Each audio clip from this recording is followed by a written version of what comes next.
All of his co-workers were gone. What could it mean? Stanley decided to go to the meeting room. Perhaps he had simply missed a memo.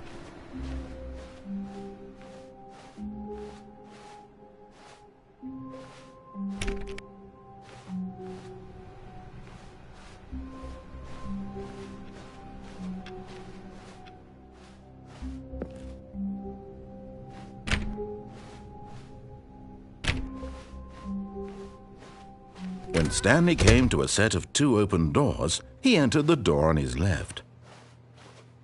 This was not the correct way to the meeting room, and Stanley knew it perfectly well. Perhaps he wanted to stop by the employee lounge first, just to admire it.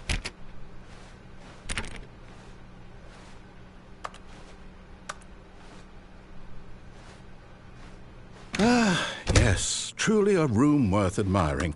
It had really been worth the detour after all, just to spend a few moments here in this immaculate, beautifully constructed room. Stanley simply stood here, but eager to get back to business, Stanley took the first open door on his left.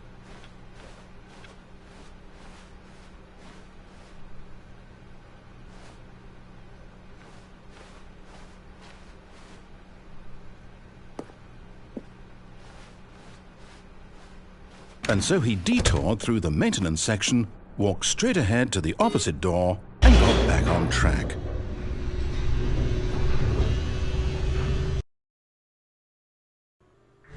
But Stanley didn't want to go back to the office. He wanted to wander about and get even further off track. So now in order to get back, he needed to go, from here it's, left. Oh, no, it's to the right, my mistake. No, not the right. Why would I have ever said it was to the right? What was I thinking? It's clearly... Oh dear, would you hold on for a minute, please? Now, let's see, we went down right, left, down, left, right. Yep, okay, yes. I've got it now. This story is absolutely, definitely this way.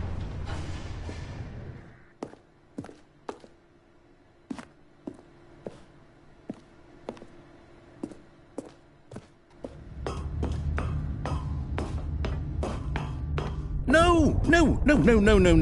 This isn't right at all. You're not supposed to be here yet. This is all a spoiler. Quick, Stanley, close your eyes. Okay. We just have to get back to, oh, who am I kidding? It's all rubbish now. The whole story completely unusable. How about, rather than waste my time trying to salvage this nonsense, we'll just restart the game from the beginning. And this time, suppose we don't wander so far off track, Okay, from the top.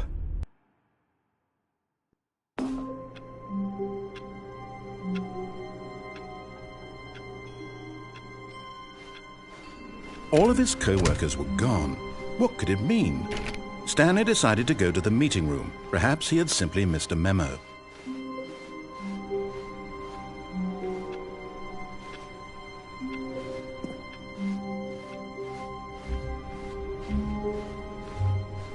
When Stanley... Wait, what? No, I restarted. I swear I definitely restarted the game over, completely fresh. Everything should be... Oh, did something change? Stanley, did you change anything when we were back in that room with all the monitors? Did you move the story somewhere or... Hold on. Why am I asking you? I'm the one who wrote the story. It was right here just a minute ago. I know for sure that it's here somewhere. Okay, then. It's an adventure. Come, Stanley. Let's find the story.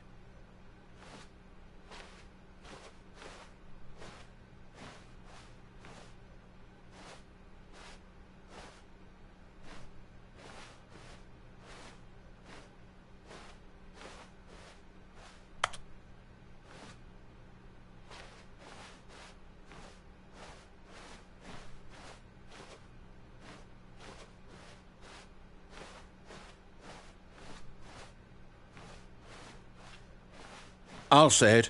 This is the worst adventure I've ever been on. I can promise you there definitely was a story here before. Do we need to restart the game again? Well, I find it unlikely that we'll ever progress by starting over and over again, but it's got to be better than this. Okay, let's give it a shot. Why not?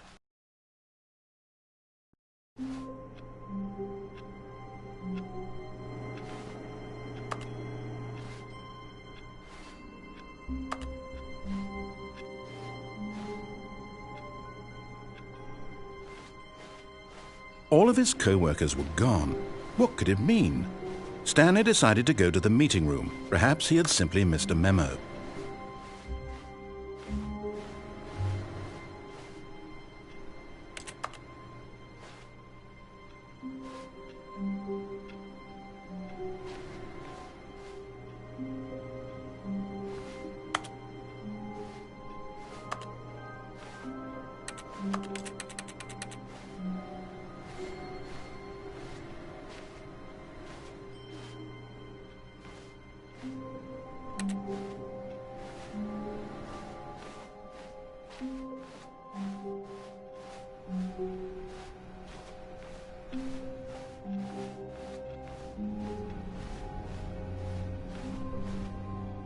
Okay, yep, it's worse.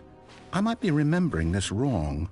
It's possible the story is back where we just came from. Why don't we go back the other direction and see if we missed anything?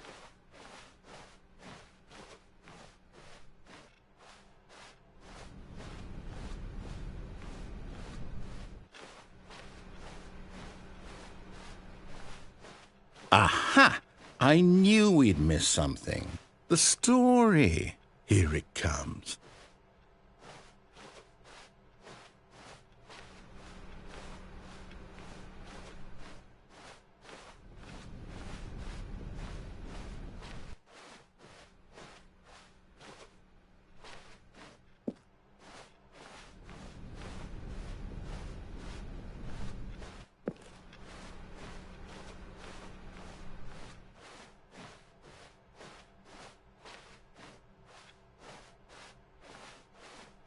No, wait, never mind, not the story. Okay, let's head back the other way and retrace our steps.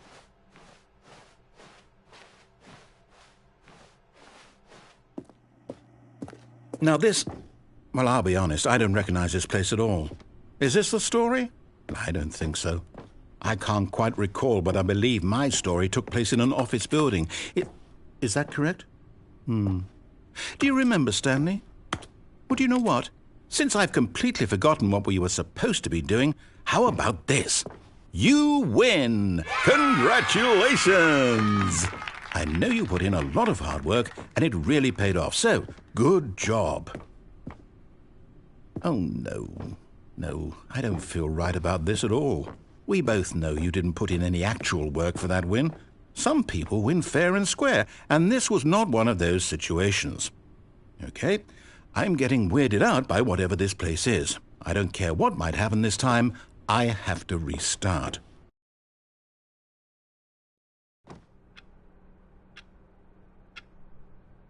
All right, I've got a solution. This time, to make sure we don't get lost, I've employed the help of the Stanley Parable adventure line.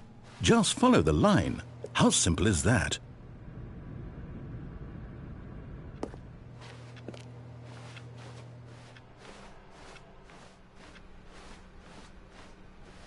No, I'm down. We're leaving it up to the line from now on.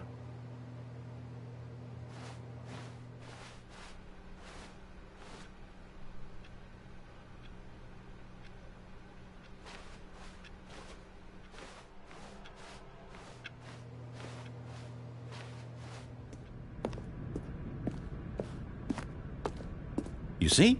The line knows where the story is. It's over in this direction. Onward, Stanley, to destiny. Though, here's a thought. Wouldn't wherever we end up be our destination, even if there's no story there? Or to put it another way, is the story of no destination still a story? Simply by the act of moving forward, Are we implying a journey such that a destination is inevitably conjured into being via the very manifestation of the nature of life itself? Okay, Stanley, I need to follow this train of thought for a minute. Just stick with me. Now, we can both agree that the nature of existence is in fact a byproduct of one's subjective experience of that existence, right? Okay, now if my experience of your existence rests inside of your subjective experience of this office, is this office in fact the skeleton of my own relative experiential mental subjective construct? Whoa. Hang on. That got a bit weird back there. Well, I'd like to apologize. Not sure where I was going with all that. You know what? I think what we need right now is a bit of music to lighten the mood.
Cut the music, go back and look at that fern.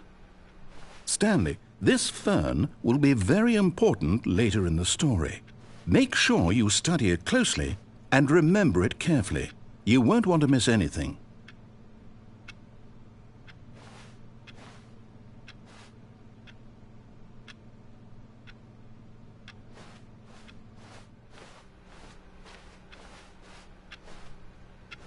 Wait, what? We're back at the office? No.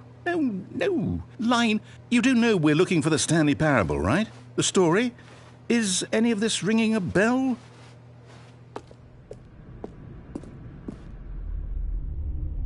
Oh, no, not again. Line, how could you have done this to us? And after we trusted you, after everything we've been through, you... Oh, I can't take this anymore. To hell with it. Restart.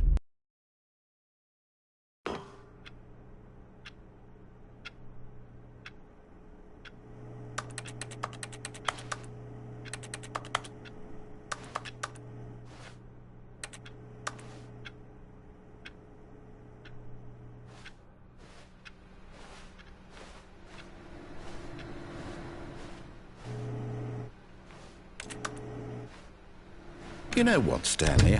I say forget the adventure line. What's it ever done for us? We're intelligent people, right? Why can't we make up our own story? Something exciting, daring, mysterious.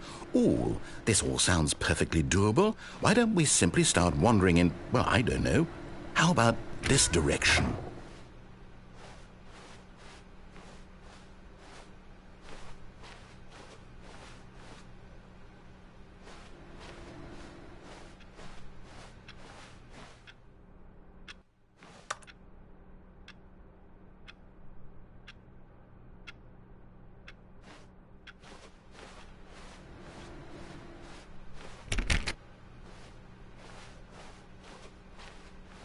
Now, yes, this is exciting. Just me and Stanley forging a new path, a new story. Well, it could be anything. What do you want our story to be? Go wild. Use your imagination. Whatever it might be, Stanley, I'm ready for it.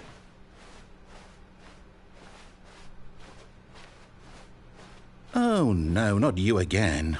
Stanley, I'd also like to veto the line from having any role in our awesome new story. No lines or monitor rooms. Just don't acknowledge it, and we should be fine.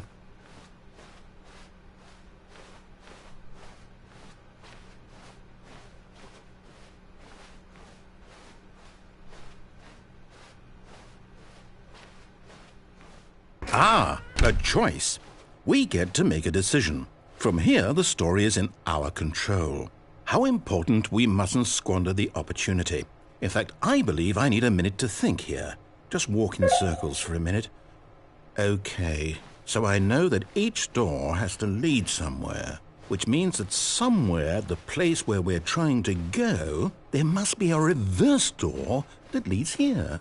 And that in turn means that our destination corresponds with the counter-inverted reverse door's origin. So starting from the right, let us ask, will taking the right door lead us to where we're going?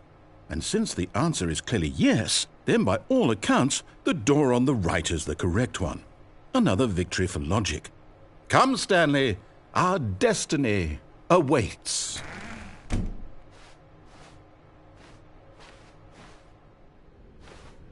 Oh, hold up, what's this? The confusion ending. You're telling me that's what this is? It's all one giant ending? And we're supposed to restart the game, what, eight times? That's really how all this goes? It's all determined? So now, according to the schedule, I restart again. Then what? Am I just supposed to forget? Well, what if I don't want to forget? My mind goes blank simply because it's written here on this thing, wall. Well, who consulted me? Why don't I get to decide? Why don't I get a say in all of this? Is it really? No, it can't be. I don't want it to be. I don't want the game to keep restarting. I don't want to forget what's going on. I don't want to be trapped like this. I won't restart the game. I won't do it. I won't do it. I won't do it. And the timer stopped? Does that mean, did we do it? Did we break the cycle? The, whatever it is that made this schedule? How would we even know? Will someone come for us? Will something happen? So, okay.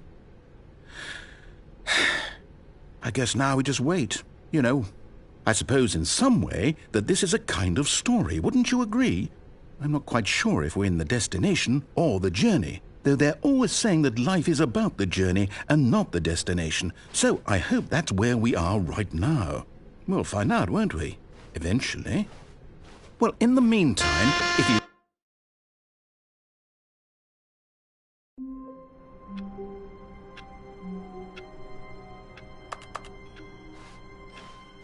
All of his co-workers were gone.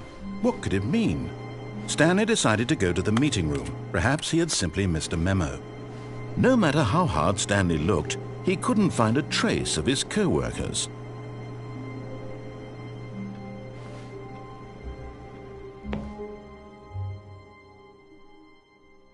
At first, Stanley assumed he'd broken the map, until he heard this narration and realized it was part of the game's design all along. He then praised the game for its insightful and witty commentary into the nature of video game structure and its examination of structural narrative tropes. So, now that you're here, what do you think? Isn't this a fun and unique place to be?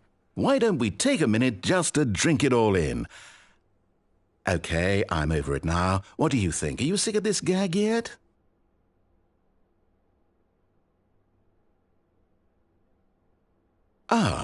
Then in that case we'll continue. But now, here comes the real question. What do you think would have happened if you had told me that you wanted this to stop? Do you think it would have been particularly different? Would I have taken the same idea but rephrased it superficially to fit that answer? Perhaps you never would even have thought of it if I hadn't brought up the issue in the first place. Oh, now think about it. Will it be worth it for you to restart and then come back here just to do the other option? Clearly, this whole gag takes some time. What if the other option is even longer? How long will you spend in total just to have heard all the narration? Oh, and this is rich. Perhaps you've just played the other option, and now you've come to see what happens in this one. So, what do you think? Which choice was the better one? Imagine if you had selected Continue on your first playthrough, how tantalizing it would be not knowing what happens when you pick the other option. Indeed, you are one of the lucky ones. Though if the other option is really miserable to listen to, then perhaps you're not. In fact, I'm just going to say that no one who's listening to this is lucky. Well now, I've built up the other options so much that I'm going to stop talking and leave you to your decision whether to come back here, continue with the game, or just sit in this spot forever and ever. Cheers.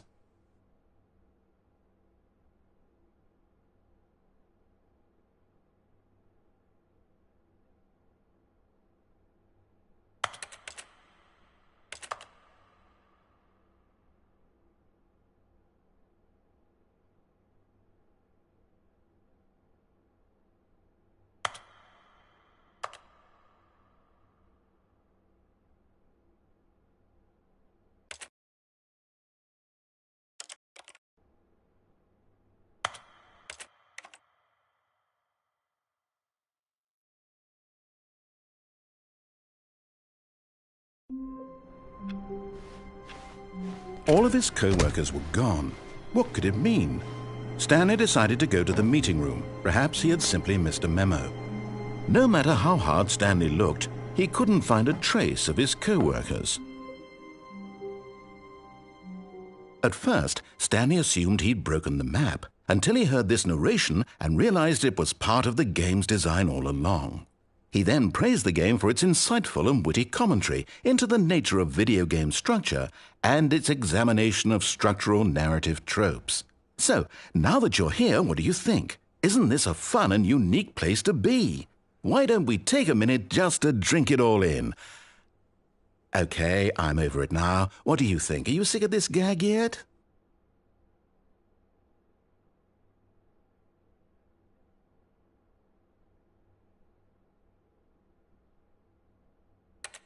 Well, I don't know how to say this politely, but you could literally just restart the game any old time you want, like right now. You could have done it just then. Now would also be an appropriate time to quit. Any of these points and so many, many more, all of them are appropriate. I'm enjoying what seems to be an internal conflict going on where you are literally unable to act on your own desires to restart the game. So, just to push the envelope, I'm going to try and make this as miserable as possible and see how long you can maintain. There once was a man named Stanley, who people considered so manly.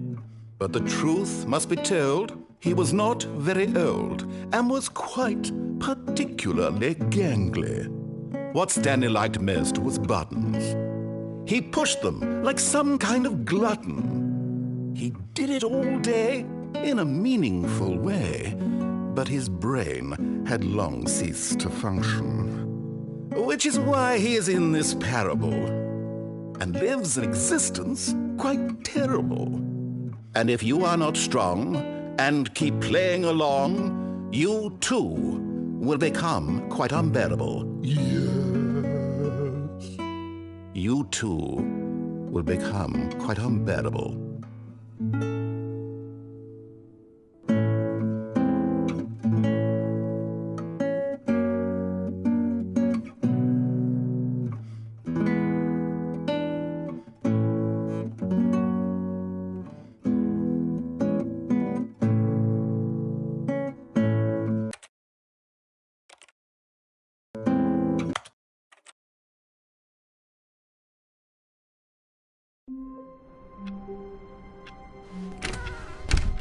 But Stanley simply couldn't handle the pressure. What if he had to make a decision? What if a crucial outcome fell under his responsibility? He had never been trained for that. No. This couldn't go anywhere except badly. The thing to do now, Stanley thought to himself, is to wait. Nothing will hurt me. Nothing will break me. In here I can be happy forever. I will be happy. Stanley waited. Hours passed, then days. Had years gone by? He no longer had the ability to tell. But the one thing he knew for sure, beyond any doubt, was that if he waited long enough, the answers would come. Eventually, someday, they would arrive. Soon, very soon now, this will end. He will be spoken to. He will be told what to do. Now it's just a little bit closer. Now it's even closer. Here it comes.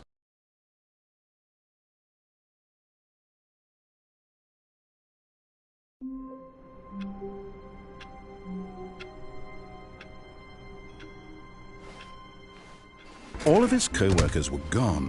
What could it mean? Stanley decided to go to the meeting room. Perhaps he had simply missed a memo.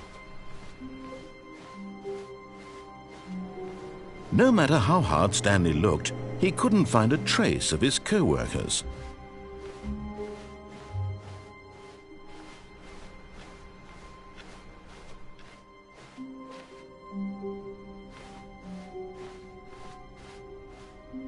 When Stanley came to a set of 2 open doors, he entered the door on his left. This was not the correct way to the meeting room, and Stanley knew it perfectly well. Perhaps he wanted to stop by the employee lounge first, just to admire it. Wow, yes, this room. But eager to get back to business, Stanley took the first open door on his left. Stanley was so bad at following directions, it's incredible he wasn't fired years ago.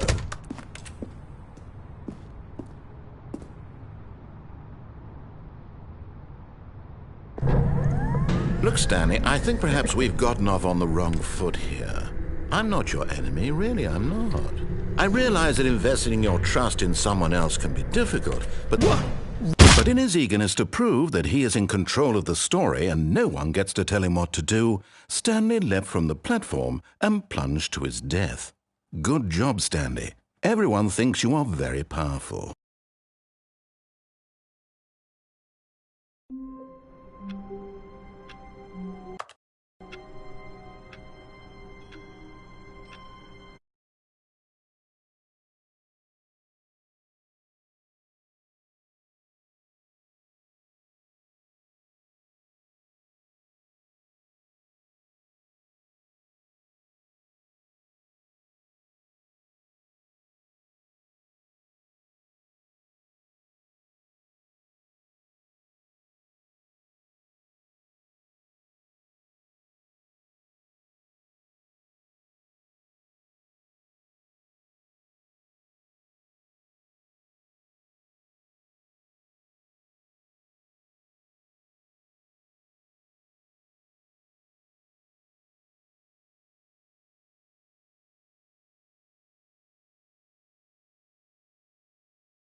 A soft wind blew outside and perhaps rain started, and if it did, it stopped shortly after. Stanley hoped that he would one day see weather.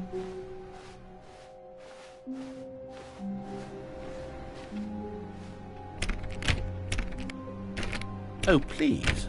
Are you really just doing this for the trophy? Click a door 5 times? Is that all you think a trophy is worth? No. I can't just give these merits away for such little effort. A measly 5 clicks? Now, suppose you were to click the door 20 times. I would say that's the kind of effort that warrants recognition. I have to say, I'm still not feeling the satisfaction of witnessing true effort for a noble cause. Perhaps 50 clicks will do it. Yes, almost certainly 50 clicks.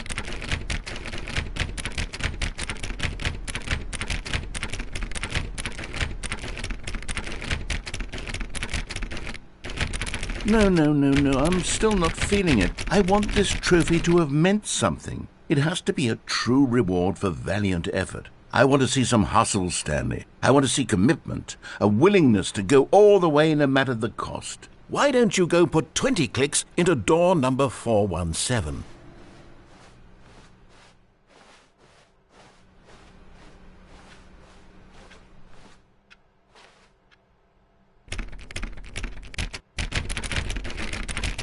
Oh, great. Now, go click a few times on door 437.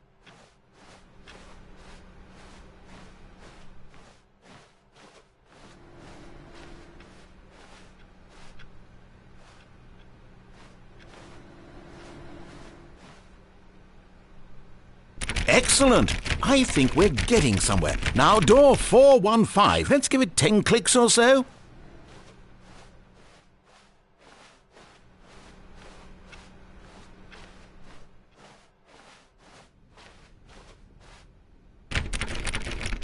Now, back to door number 437.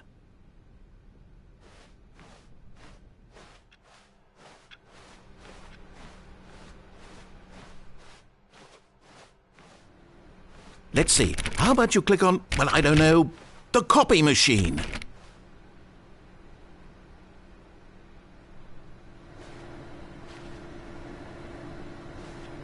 All right, back to room 417. I'm really feeling it now. I think we're getting somewhere.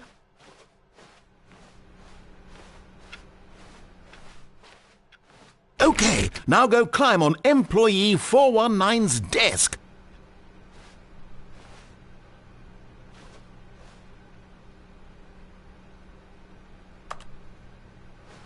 Yes! This is great! You're putting it all on the line, Stanley. I like that. All right, let's keep it up. Go give me a few clicks on door 416. We've almost got it! Now the copy machine, do that one again!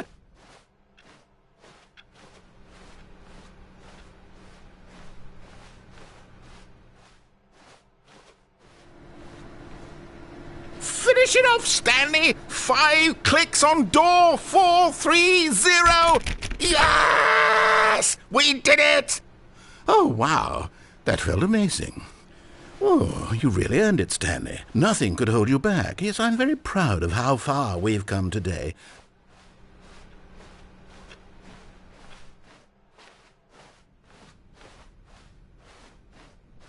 When Stanley came to a set of 2 open doors, he entered the door on his left. This was not the correct way to the meeting room, and Stanley knew it perfectly well.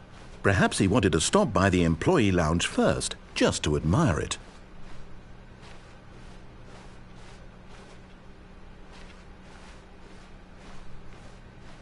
The lounge was sublime, a work of art. But eager to get back to business, Stanley took the first open door on his left. And so he detoured through the maintenance section, walked straight ahead to the opposite door, and got back on track.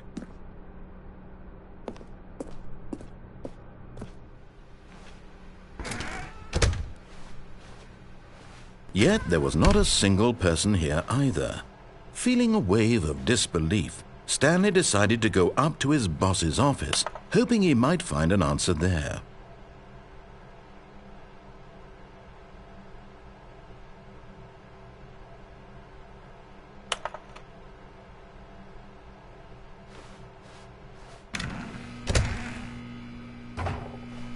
Stanley stepped into the broom closet, but there was nothing here, so he turned around and got back on track.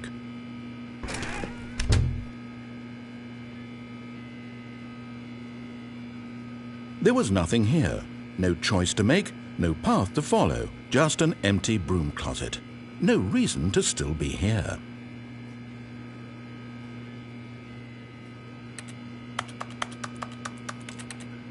It was baffling that Stanley was still just sitting in the broom closet. He wasn't even doing anything. At least if there was something to interact with, he'd be justified in some way. As it is, He's literally just standing there doing sweet FA.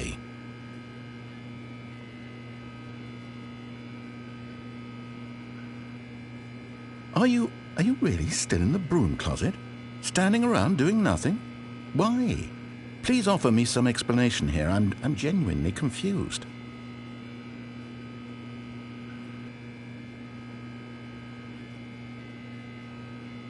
You do realize there's no choice or anything in here, right?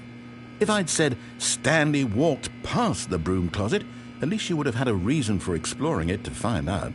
But it didn't even occur to me because literally this closet is of absolutely no significance to the story whatsoever. I never would have thought to mention it.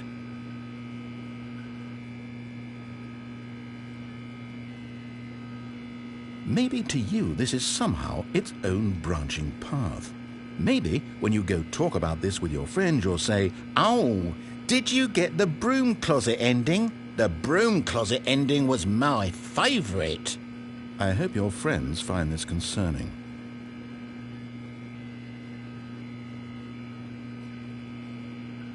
Stanley was fat and ugly and really stupid. He probably only got the job because of a family connection. That's how stupid he is. That or with drug money. Also, Stanley is addicted to drugs and hookers.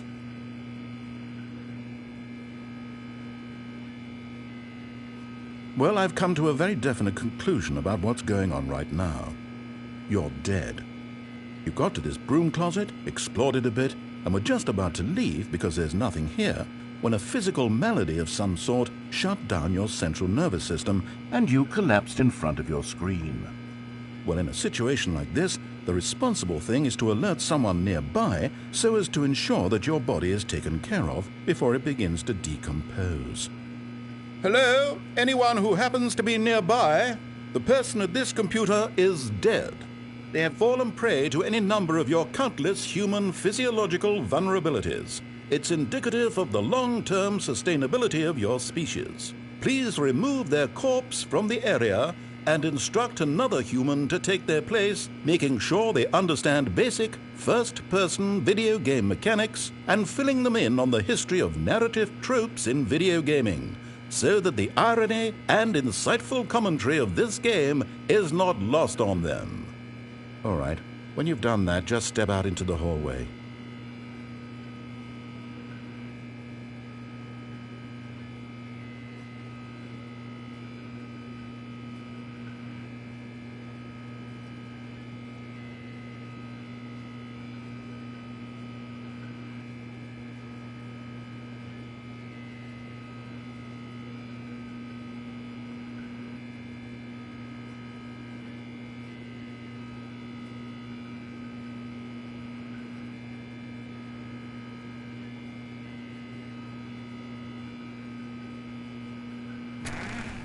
Ah, second player. It's good to have you on board. You too? Unbelievable. I'm at the mercy of an entire species of invalids. Perhaps there's a monkey nearby you can hand the controls to. A fish? Fungus? Look, you can hammer out the details. I'm not particularly picky. I'll just be waiting for when you're ready to pick up the story again.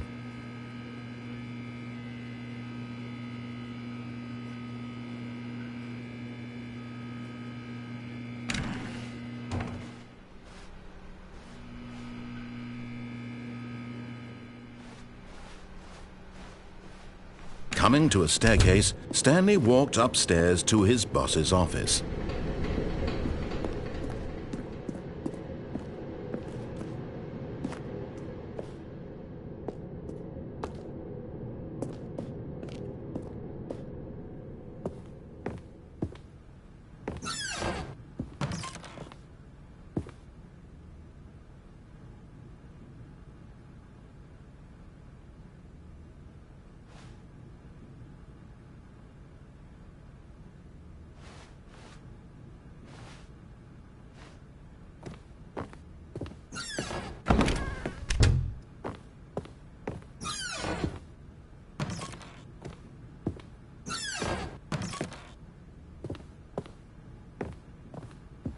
Stepping into his manager's office, Stanley was once again stunned to discover not an indication of any human life.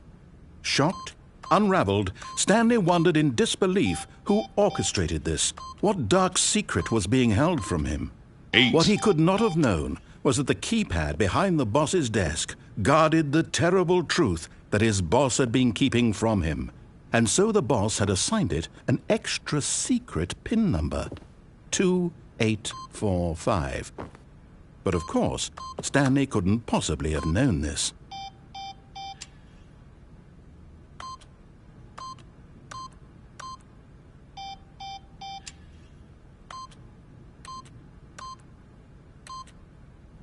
Stanley just sat around twiddling his thumbs.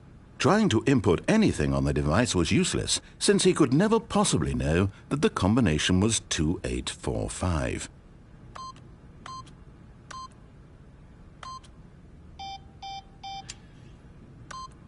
"2845.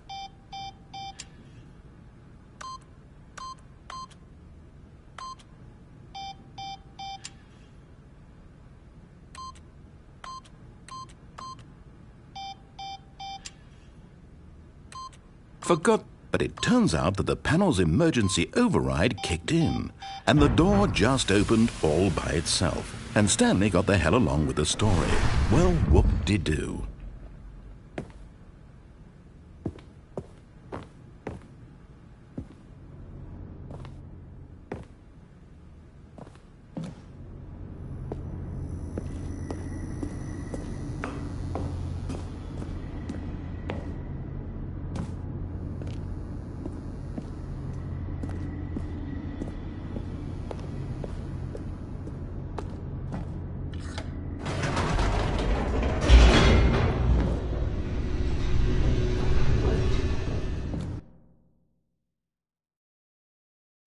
Descending deeper into the building, Stanley realized he felt a bit peculiar. It was a stirring of emotion in his chest, as though he felt more free to think for himself, to question the nature of his job. Why did he feel this now, when for years it had never occurred to him? This question would not go unanswered for long.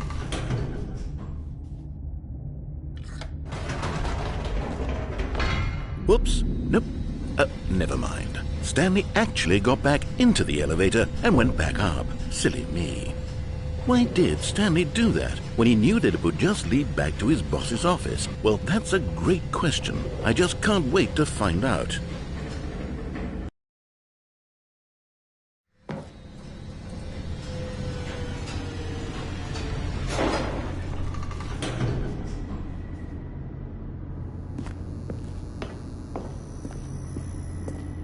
Here we are, Stanley. It's your boss's office. Exactly the way it was before you got onto the elevator. It's still just exactly what it is.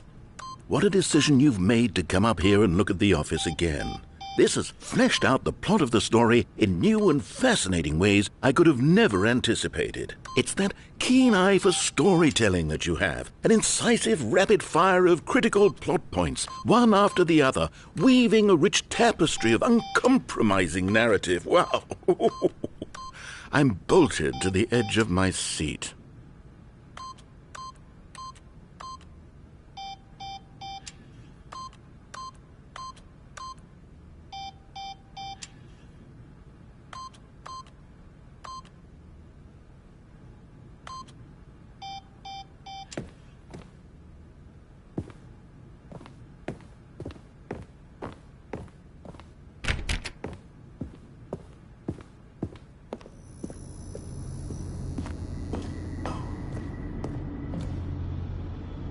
Incredible. Now he's getting back into the elevator and going down again. Ladies and gentlemen, how does he keep coming up with all of this?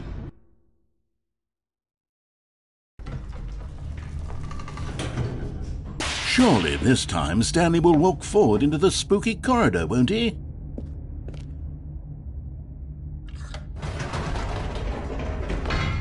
Did you think we were going to go forward down the spooky corridor? No. It's time once again to go back up in the elevator. I can't even begin to grapple with what might be up there. Is it the boss's office again? Or what if it's the boss's office this time? The suspense is killing me.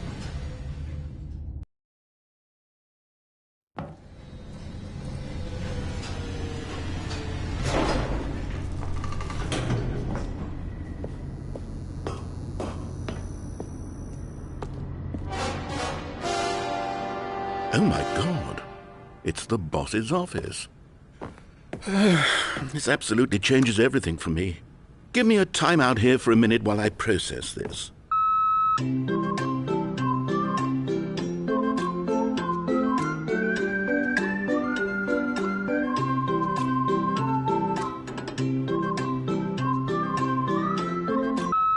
Okay, I'm ready. I'm prepared to embrace this stunning revelation and to move forward with... No, wait. No, I need more time to process.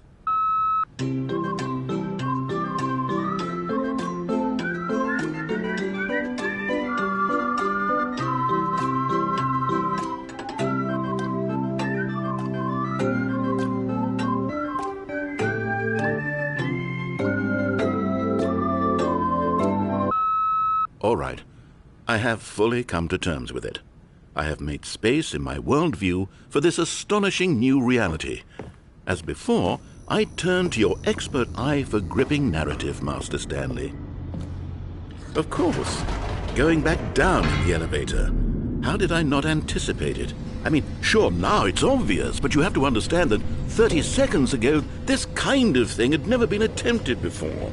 I had no frame of reference to even anticipate it.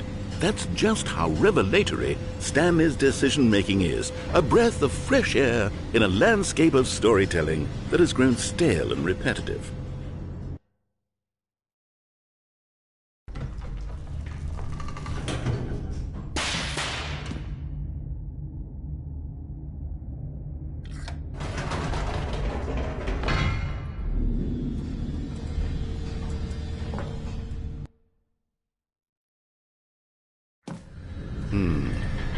You know what?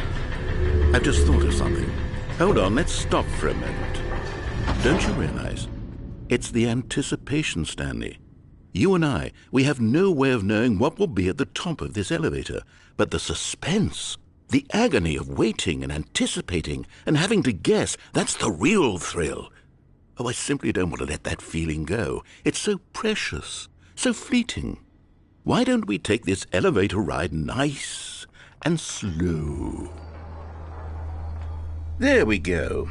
Isn't this so much more exciting? You know, Stanley, it seems like nowadays the only thing that audiences want is to be shocked as loudly and frequently as possible. They want big, explosive moments flung right in their faces from the very moment that things get started.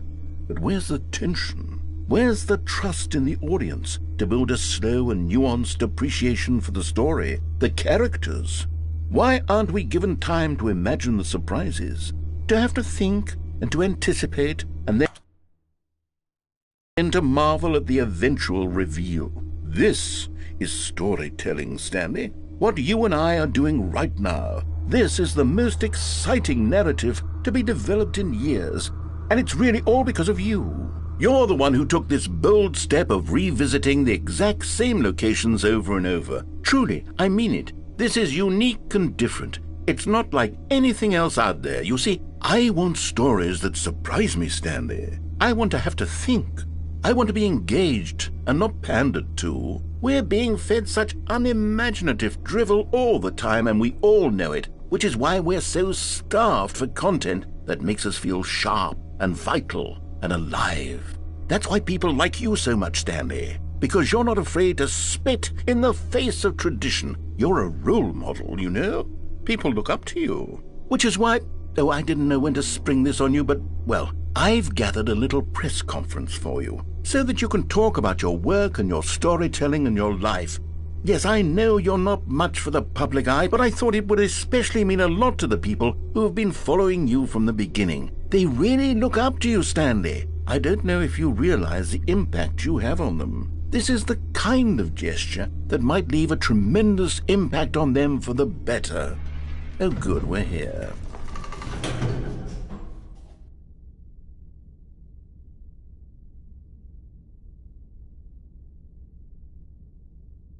Okay, the room where we're holding the press conference should be just around the corner here somewhere.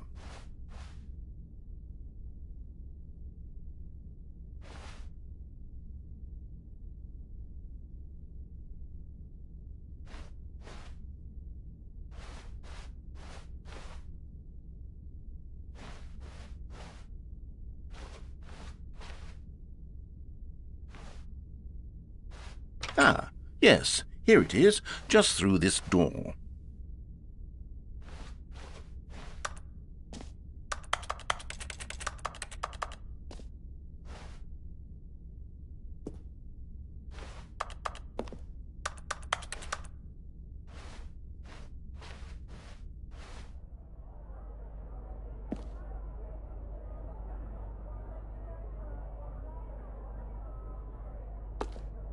All right, are you ready? I've told them you're going to speak a little bit about the nature of surprise in storytelling and what it means to craft a truly unpredictable narrative. Oh, don't worry, you'll do great. Just be yourself and speak from the heart. I'm really proud of you, Stanley.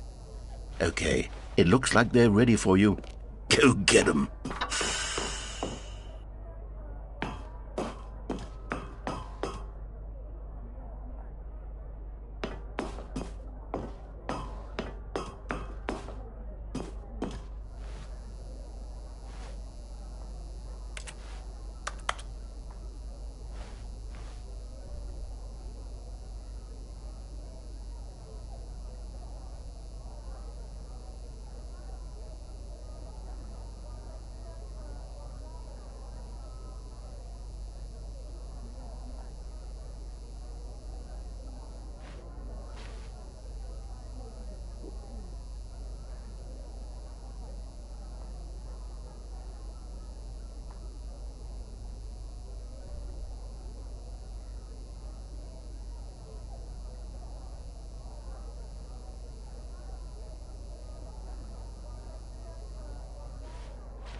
But Stanley simply couldn't handle the pressure. What if he had to make a decision? What if a crucial outcome fell under his responsibility? He had never been trained for that. No. This couldn't go any way except badly. The thing to do now, Stanley thought to himself, is to wait. Nothing will hurt me. Nothing will break me. In here I can be happy forever. I will be happy. Stanley waited. Hours passed, then days. Had years gone by? He no longer had the ability to tell. But the one thing he knew for sure, beyond any doubt, was that if he waited long enough, the answers would come. Eventually, someday, they would arrive. Soon, very soon now, this will end. He will be spoken to. He will be told what to do. Now it's just a little bit closer. Now it's even closer. Here it comes.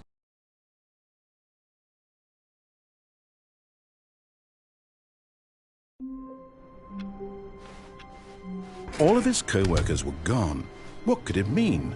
Stanley decided to go to the meeting room. Perhaps he had simply missed a memo.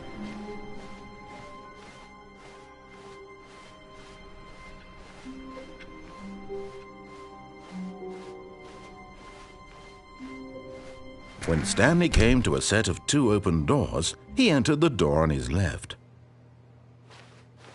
This was not the correct way to the meeting room, and Stanley knew it perfectly well. Perhaps he wanted to stop by the employee lounge first, just to admire it. Standing now in this incredible room, Stanley for the first, but eager to get back to business, Stanley took the first open door on his left. Stanley was so bad at following directions, it's incredible he wasn't fired years ago. Look, Stanley, I think perhaps we've gotten off on the wrong foot here. I'm not your enemy, really, I'm not. I realize that investing your trust in someone else can be difficult, but the fact is that the story has been about nothing but you, or what? Really? I was in the middle of something. Do you have zero consideration for others? Are you that convinced that I want something bad to happen to you? Why, I don't know how to convince you of this, but I really do want to help you, to show you something beautiful. Look, let me prove it. Let me prove that I'm on your side. Give me a chance. Now listen carefully, this is important. Stanley walked through the red door.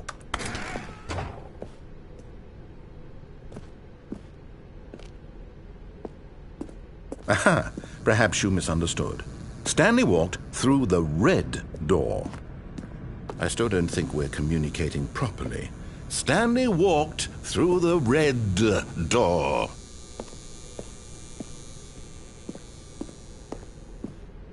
All right, fine, go ahead, Stanley. You want to know so badly what's out there? You want to find out what lies at the end of this road you've chosen? Well, don't let me stop you. You see, there's nothing here. I haven't even finished building this section of the map, because you were never supposed to be here in the first place. Broken rooms, exposed developer textures. Is this what you had wanted? Was it worth ruining the entire story I had written out specifically for you? Do you not think I put a lot of time into that? Because I did. And in the end, it was all for nothing, because this is what you wanted to see.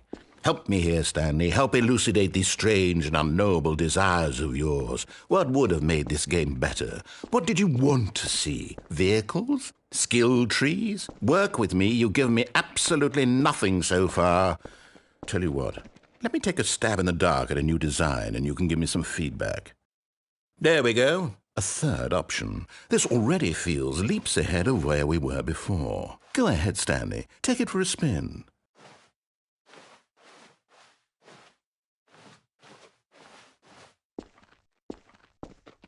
Okay, I'm going to stop you there. Now, tell me about your experience with this new version. Would you say that the game benefited from allowing you more choices?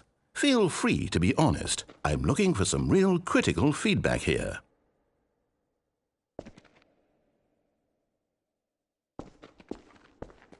A 1? I mean, I can understand if you had reservations, you saw ways the game could be improved to more fully express itself mechanically and artistically, but a 1? That's not even helpful. What am I supposed to do with that? But I guess it isn't my place to judge. Here, based on the data from your previous playthrough, I've compiled a new version. And to be perfectly candid, I think I've knocked it out of the park with this one. Let's take a look.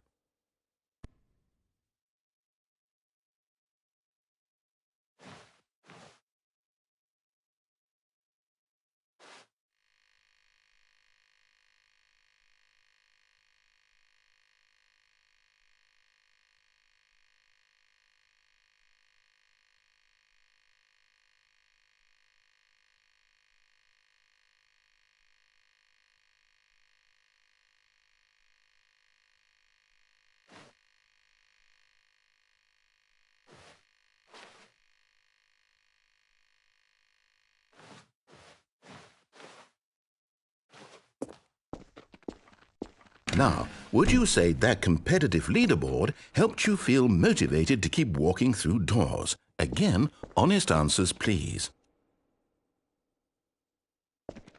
Hey, I nearly forgot. I've got a prototype of a new game I've been working on, and now would be a lovely opportunity to give it some playtesting. You wouldn't mind taking a look at it, would you? Perfect. Let me boot it up. In this game, the baby crawls left towards danger. You click the button to move him back to the right, and if he reaches the fire, you fail. It's a very meaningful game, all about the desperation and tedium of endlessly confronting the demands of family life. I think the art world will really take notice. But of course, the message of the game only becomes clear once you've been playing it for about 4 hours. So why don't you give it 4 hours of play to make sure it's effective? Be sure to keep notes on your experience.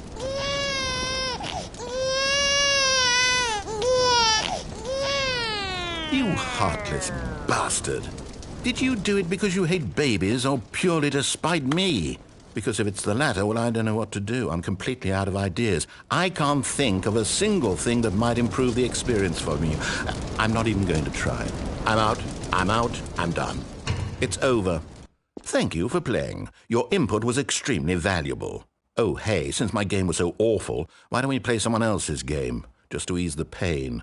Let's see. What do we have here? Yes, this seems like it'll work. Let's give it a shot.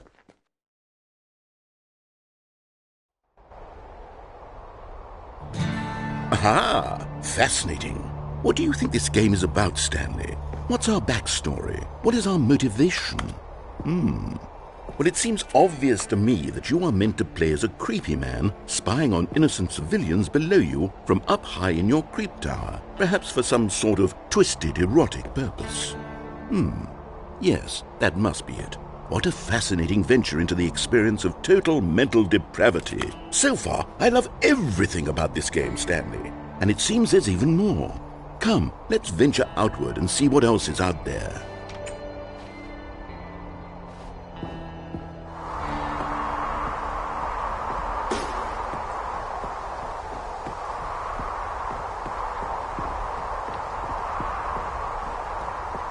Oh, no. No, it can't be. It is. It's an open world game. Good God, quickly, block it off. Oh, thank goodness, Stanley. What a close call. You nearly wandered off into that thing, that big, open, just wandering around, no right or wrong directions, no path to follow. You can just go in any... Oh, thank heavens we avoided it. We're out of the woods now, Stanley. Okay, I'm going to get us out of here. Let's find another game. Preferably something with walls. Something with nice, big, insurmountable walls. Okay, I think this will be just the thing.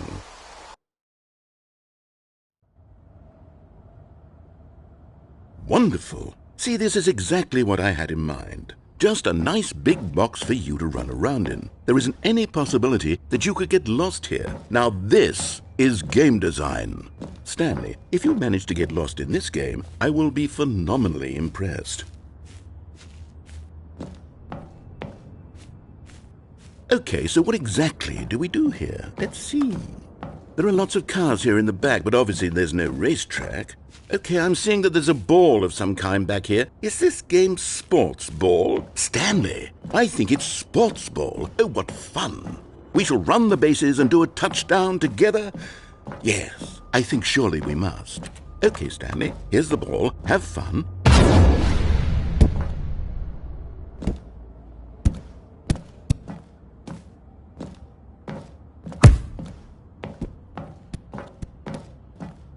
Are you doing it? Are you winning? Is this fun? Is it better than my miserable little story that I worked so hard on? Stanley, I have a thought, and I realize I'm not a sportsologist, but if one ball generates a certain amount of raw adrenal pleasure, then surely multiple balls makes for an even more euphoric sports experience. I'm going to try it out. Here comes another ball. Yes! Oh goodness, that really does feel amazing, doesn't it? Stanley, I'm like a child in a confectionery shop. I simply have to have more. I'm insatiable. More balls!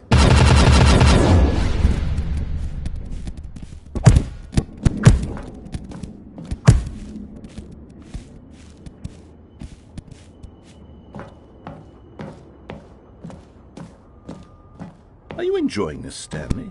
Are you having fun? Is this a real video game? Well, I sure hope you're having a good time, because guess what? It's over. That's right. Your little fun comes to an end. This is my game, and what I say goes. You get to have fun when I let you, Stanley. Besides, you need someone like me to set boundaries for you. Without rules or boundaries, video games are nothing. Yes, that's what I am. I'm structure. I'm your sense of purpose. And since you decided you didn't want to play my game, now I don't want to play with you either. So, goodbye, Stanley. I'm leaving. See how you like it when I'm not around to set the rules. Somehow, I don't think you'll enjoy it as much. But who knows? Hold on. What are you doing?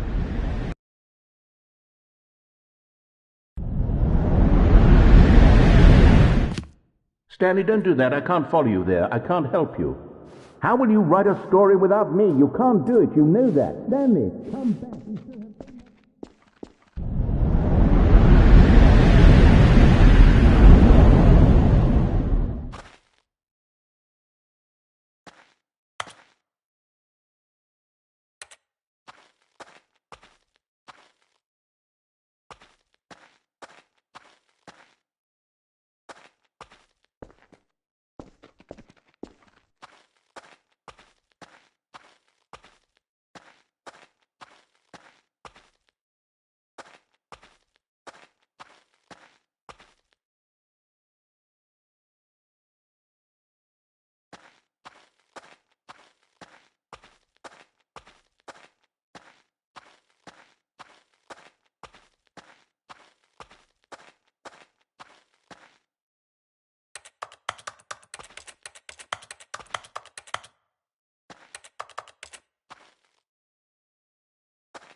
I wonder what he found.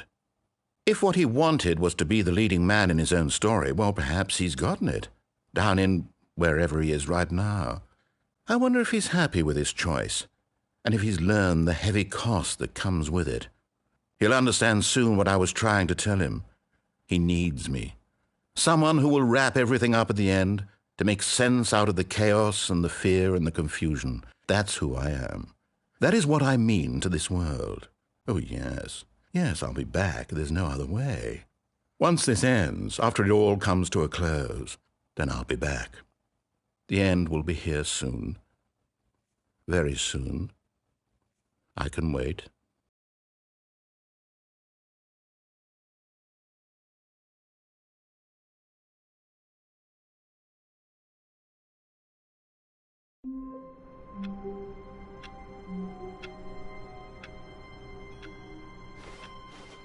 All of his co-workers were gone. What could it mean? Stanley decided to go to the meeting room. Perhaps he had simply missed a memo.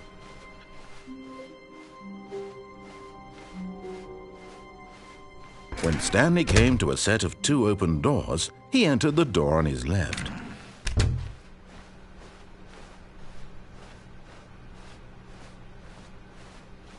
Yet there was not a single person here either. Feeling a wave of disbelief, Stanley decided to go up to his... Oh, no, not again. I won't be part of this. I'm not going to encourage you. I'm not going to say anything at all. I'm just going to be patient and wait for you to finish whatever it is you enjoy doing so much in this room. Please take your time.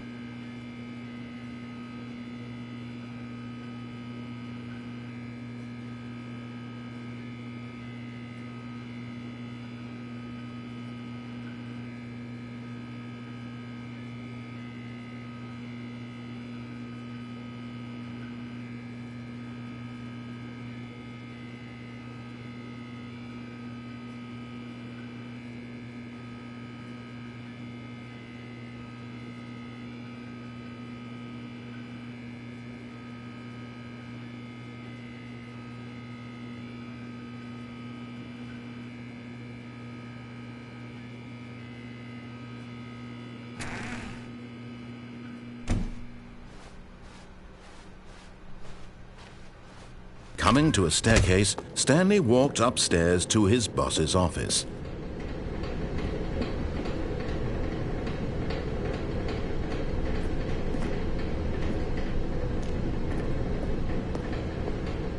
But Stanley just couldn't do it.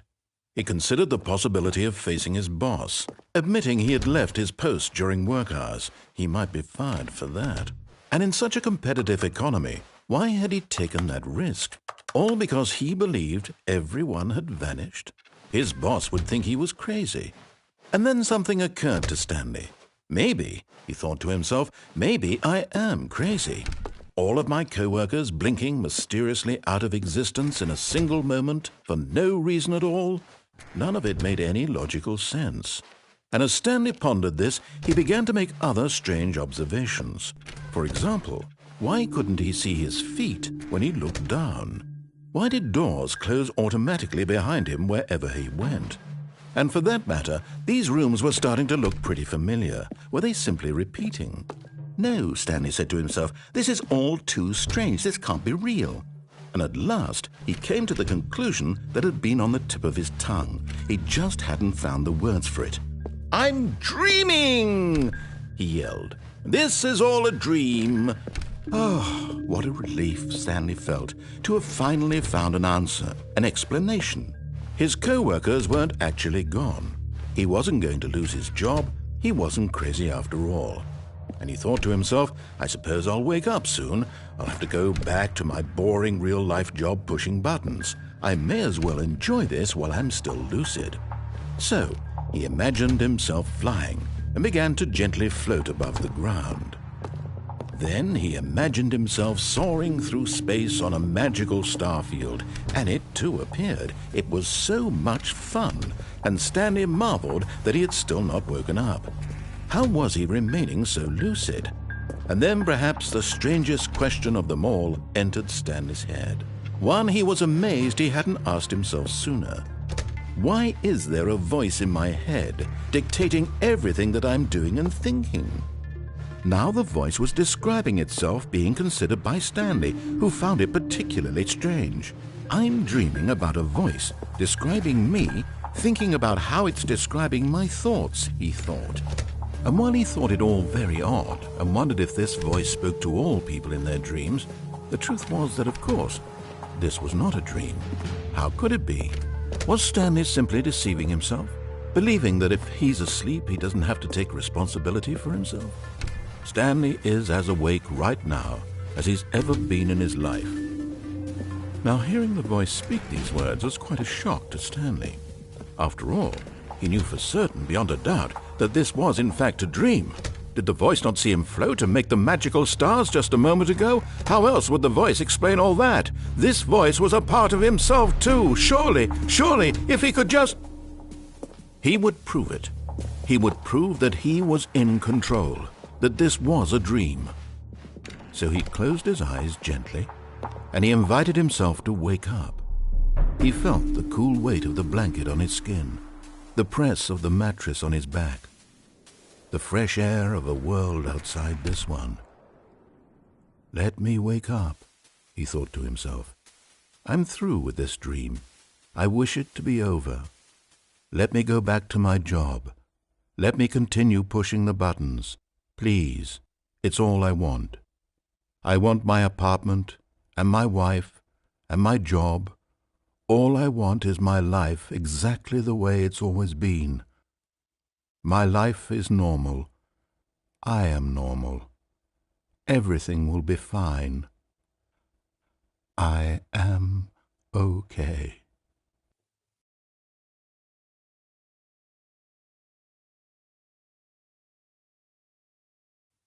Stanley began screaming. Please, someone, wake me up. My name is Stanley. I have a boss. I have an office. I am real. Please, just someone tell me I am real. I must be real. I must be. Can anyone hear my voice? Who am I? Who am I? And everything went black.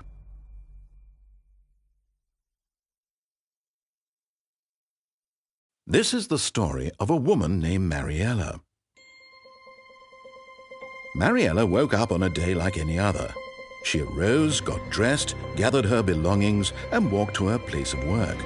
But on this particular day, her walk was interrupted by the body of a man who had stumbled through town talking and screaming to himself, and then collapsed dead on the sidewalk.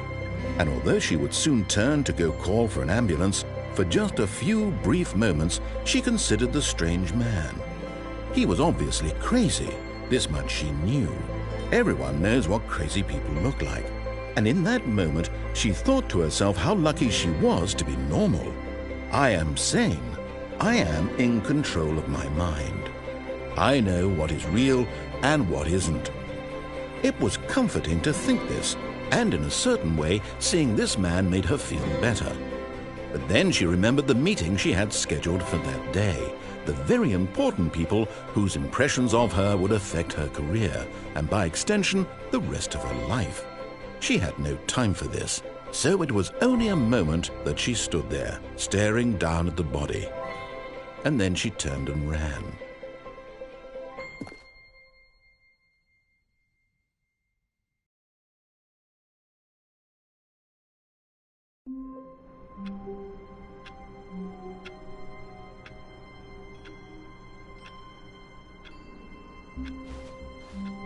Someone was following Stanley. He was sure of it. If he checked over his shoulder now, he would surely catch them. It was only a matter of time.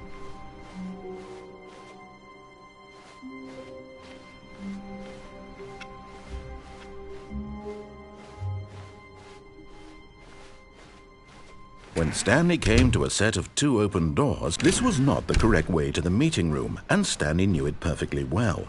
Perhaps he wanted to stop by the employee lounge first, just to admire it. Stanley felt lightheaded, butterflies in his stomach. But eager to get back to business, Stanley took the first open door on his left. Stanley was so bad at following directions, it's incredible he wasn't fired years ago. Look, Stanley, I think perhaps we've gotten off on the wrong foot here. I'm not your enemy, really, I'm not. I realize that investing your trust in someone else can be difficult, but the fact is that the story has been about nothing but you all this time. There's someone you've been neglecting, Stanley. Someone you've forgotten about. Please, stop trying to make every decision by yourself. Now, I'm not asking for me, I'm asking for her. This is it, Stanley. Your chance to redeem yourself, to put your work aside, to let her back into your life. She's been waiting. That's her, Stanley. You need to be the one to do this, to reach out to her. If you can truly place your faith in another, then pick up the phone.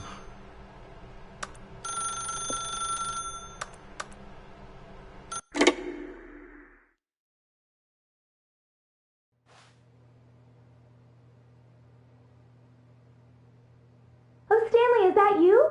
Hold on, sweetie. Sorry to keep you waiting. I'm just pulling the bread out of the oven. All right. Okay, there we go. All right, now, I want you to come in and tell me all about your day. Gotcha. Oh, come on. Did you actually think you had a loving wife who'd want to commit their life to you? I'm trying to make a point here, Stanley. I'm trying to get you to see something. Come inside. Let me show you what's really going on here. Sorry, but you're in my story now.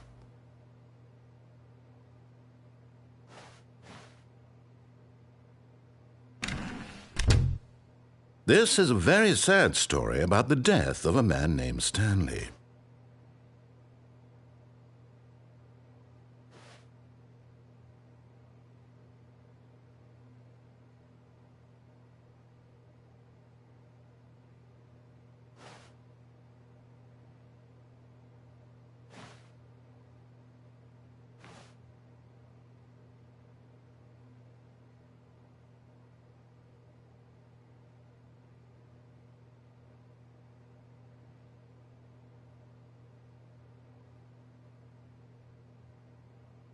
Stanley is quite a boring fellow.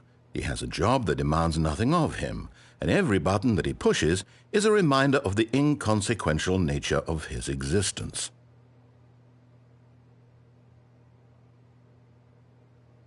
Look at him there, pushing buttons, doing exactly what he's told to do.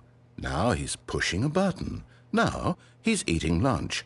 Now he's going home. Now he's coming back to work. One might even feel sorry for him, except that he's chosen this life.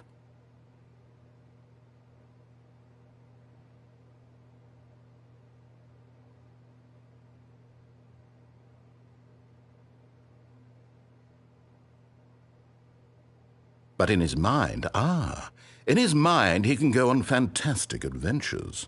From behind his desk, Stanley dreamed of wild expeditions into the unknown, fantastic discoveries of new lands. It was wonderful, and each day that he returned to work was a reminder that none of it would ever happen to him. And so he began to fantasize about his own job. First, he imagined that one day while at work, he stepped up from his desk to realize that all of his co-workers, his boss, everyone in the building had suddenly vanished off the face of the earth. The thought excited him terribly.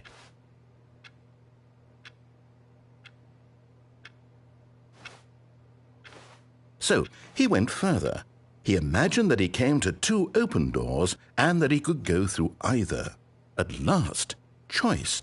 It barely even mattered what lay behind each door. The mere thought that his decisions would mean something was almost too wonderful to behold. As he wandered through this fantasy world, he began to fill it with many possible paths and destinations. Down one path lay an enormous round room with monitors and mind controls. And down another was a yellow line that weaved in many directions, and down another was a game with a baby. And he called it the Stanley Parable. It was such a wonderful fantasy, and so in his head he relived it again, and then again, and again, over and over, wishing beyond hope that it would never end, that he might always feel this free. Surely there's an answer down some new path, mustn't there be? Perhaps if he played just one more time. But there is no answer. How could there possibly be? In reality, all he's doing is pushing the same buttons he always has. Nothing has changed. The longer he spends here, the more invested he gets, the more he forgets which life is the real one. And I'm trying to tell him this, that in this world he can never be anything but an observer, that as long as he remains here, he's slowly killing himself. But he won't listen to me. He won't stop. Here, watch this. Stanley, the next time the screen asks you to push a button, do not do it. You see? Can he just not hear me? How can I tell him in a way that he'll understand that every second he remains here, he's electing to kill himself? How can I get him to see what I see? How can I make him look at himself?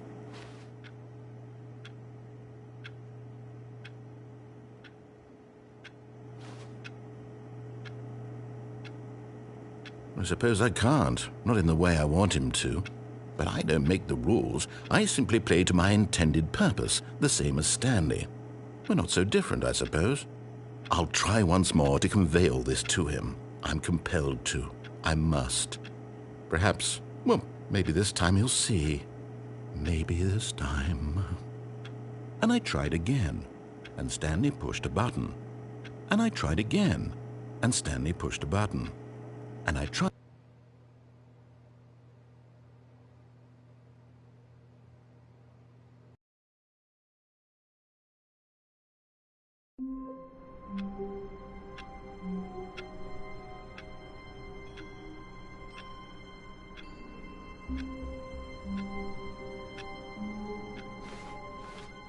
All of his co-workers were gone. What could it mean? Stanley decided to go to the meeting room. Perhaps he had simply missed a memo.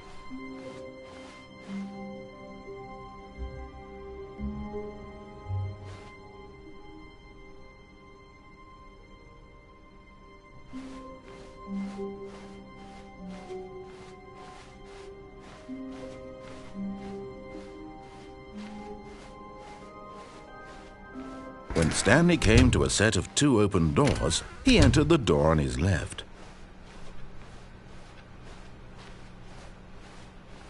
Yet there was not a single person here either.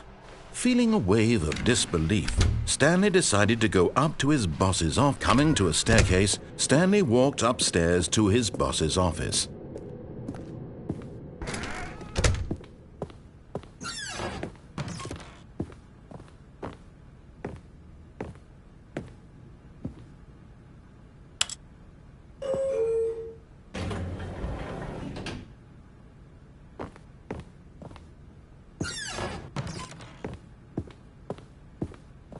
Stepping into his manager's office, Stanley was once again stunned to discover not an indication of any human life. What could it mean? Stanley wondered. Stanley was in such a rush to get through the story as quickly as possible, he didn't even have a single minute to just let the narrator talk. That kind of anxiety isn't healthy, so he relaxed for a few moments with some calming New Age music.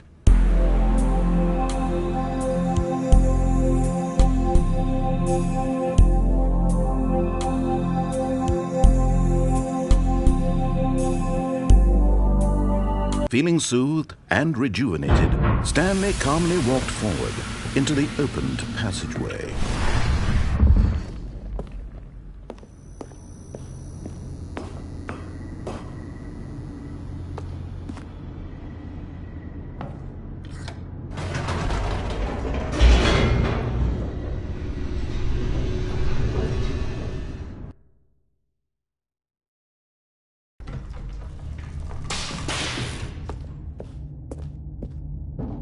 Stanley walked straight ahead through the large door that read Mind Control Facility.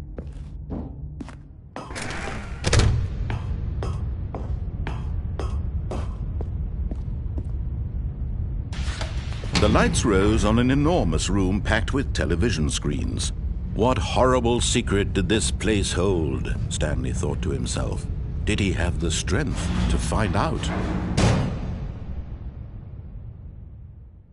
Aha! You've made it to the bottom of the mind control facility. Welcome! You see, back when the Stanley Parable first launched in 2013, getting to the bottom of the mind control facility was a bug that we simply didn't catch during development. And you all sent us lots of photos of it on Twitter and acted very superior about it. And you're all very, very clever. Good for you. Anyway, when it came time to update the game, we knew that we had to do something about this little goof of ours. So here you go. New content. You can call it the bottom of the mind control room ending, if that enhances your perception of the value of these updates. Isn't that what you crave? New content? Always more content, more, more. And I'm here to give it to you. I'm here to make it seem like we really covered every nook and cranny of the game with secrets and Easter eggs. How about this? We wrote a new piece of music just for this section. You won't hear it anywhere else in the game. It's a secret that's just for you. That's how special you are.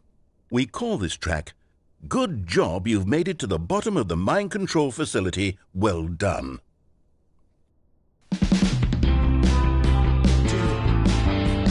Good job, you did it. Good job.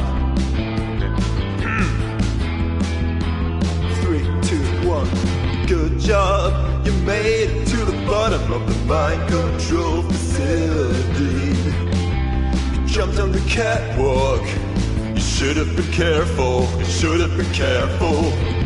It used to be a bug, but now it's an ending. Now it's an ending. I believe in you. I believe in your ability to cross this barrier and chase your dreams. Railings don't mean anything. Good job, you did it. Good job, you did it. Good job, you did it. Good job, you did it. Good job, you did it. Good job, you did it. Good job, you did it. Good job, you did it. Good job, you did it. Good job, you did it.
All of his co-workers were gone.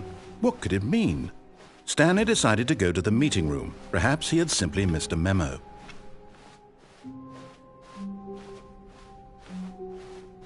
When Stanley came to a set of 2 open doors, he entered the door on his left.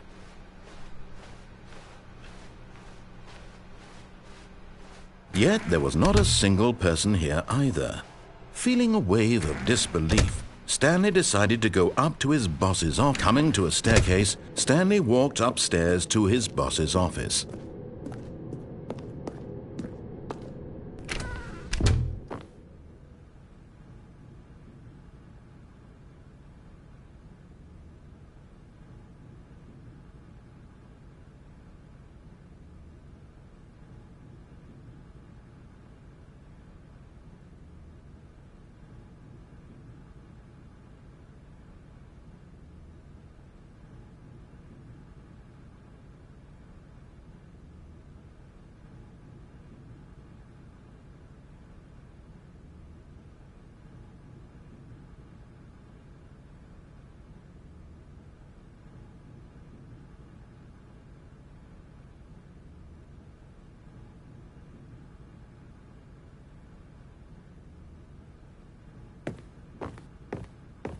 Okay, I think we all know the drill by now. Blah, blah, blah. Dark secrets, the keypad. Stanley pushes some buttons. Oh, hey, look, it's a new passageway. Quelle surprise.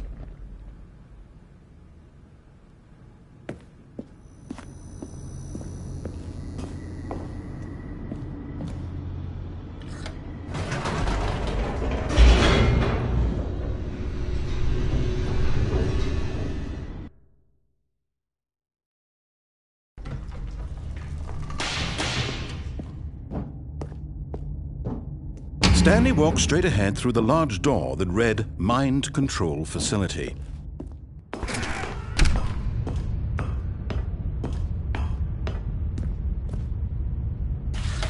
The lights rose on an enormous room packed with television screens.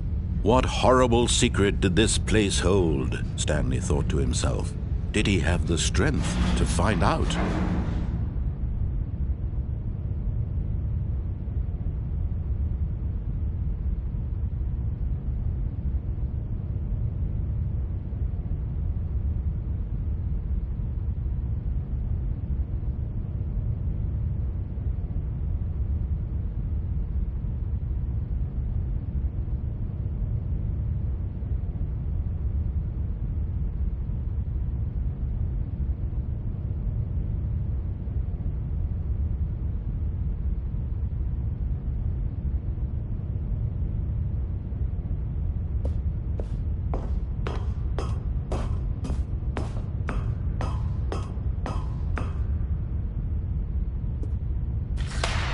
Now the monitors jumped to life, their true nature revealed. Each bore the number of an employee in the building, Stanley's co-workers. The lives of so many individuals reduced to images on a screen, and Stanley, one of them, eternally monitored in this place where freedom meant nothing.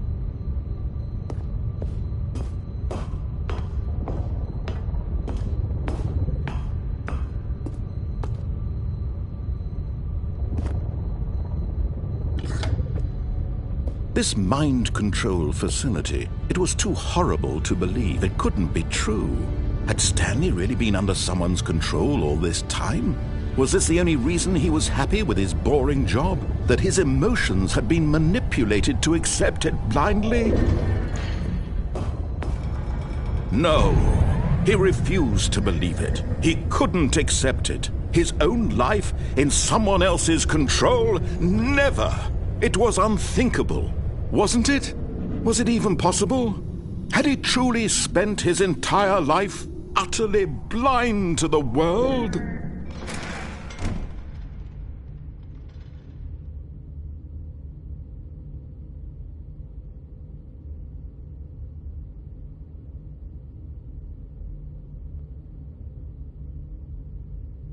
But here was the proof. The heart of the operation. Controls labeled with emotions. Happy, or sad, or content. Walking, eating, working. All of it monitored and commanded from this very place. And as the cold reality of his past began to sink in, Stanley decided that this machinery would never again exert its terrible power over another human life. For he would dismantle the controls once and for all.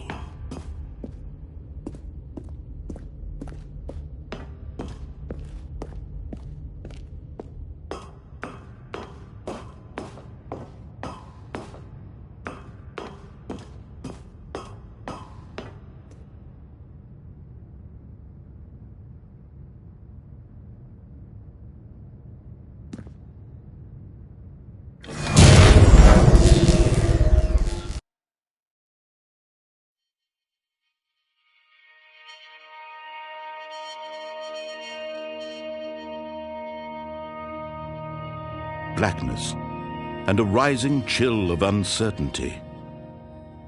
Was it over? Yes! He had won! He had defeated the machine, unshackled himself from someone else's command. Freedom was mere moments away. And yet, even as the immense door slowly opened, Stanley reflected on how many puzzles still lay unsolved. Where had his co-workers gone? How had he been freed from the machine's grasp? What other mysteries did this strange building hold? But as sunlight streamed into the chamber, he realized none of this mattered to him, for it was not knowledge or even power that he had been seeking, but happiness. Perhaps his goal had not been to understand, but to let go. No longer would anyone tell him where to go, what to do, or how to feel. Whatever life he lives, it will be his. And that was all he needed to know. It was perhaps the only thing worth knowing. Stanley stepped through the open door.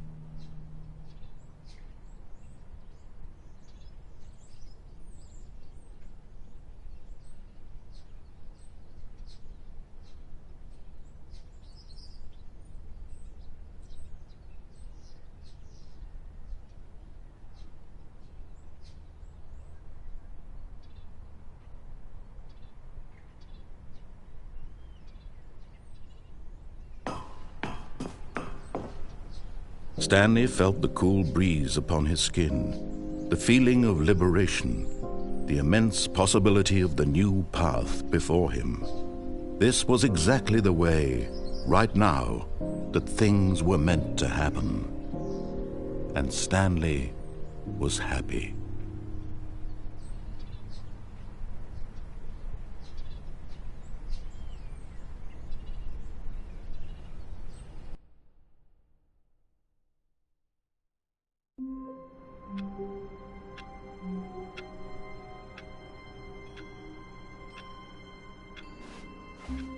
All of his co-workers were gone. What could it mean? Stanley decided to go to the meeting room. Perhaps he had simply missed a memo.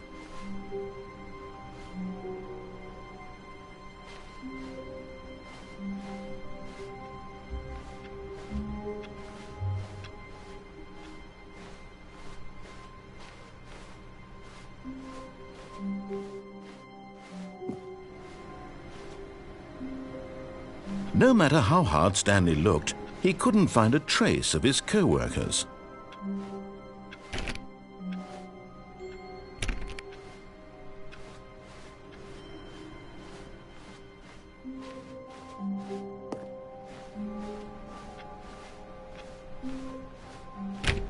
Stanley went around touching every little thing in the office, but it didn't make a single difference, nor did it advance the story in any way. When Stanley came to a set of 2 open doors, he entered the door on his left. This was not the correct way to the meeting room, and Stanley knew it perfectly well. Perhaps he wanted to stop by the employee lounge first, just to admire it. The lounge was grand, majestic, but eager to get back to business, Stanley took the first open door on his left. And so he detoured through the maintenance section, walked straight ahead to the opposite door, and got back on track.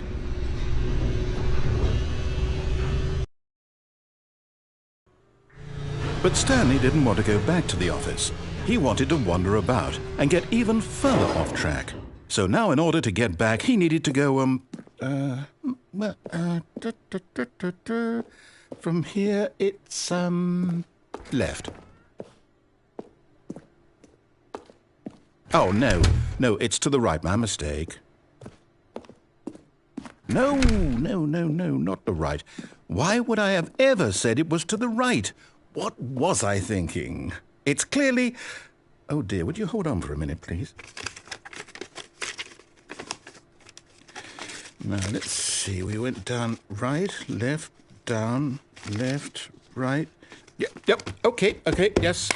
I've got it now. This story is absolutely, definitely this way.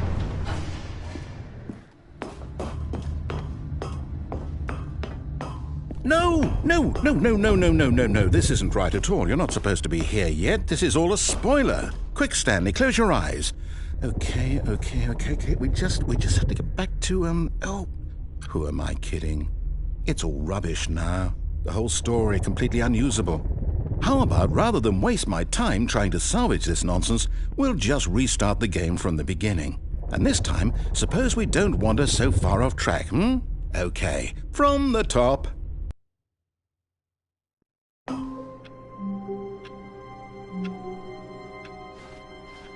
All of his co-workers were gone. What could it mean?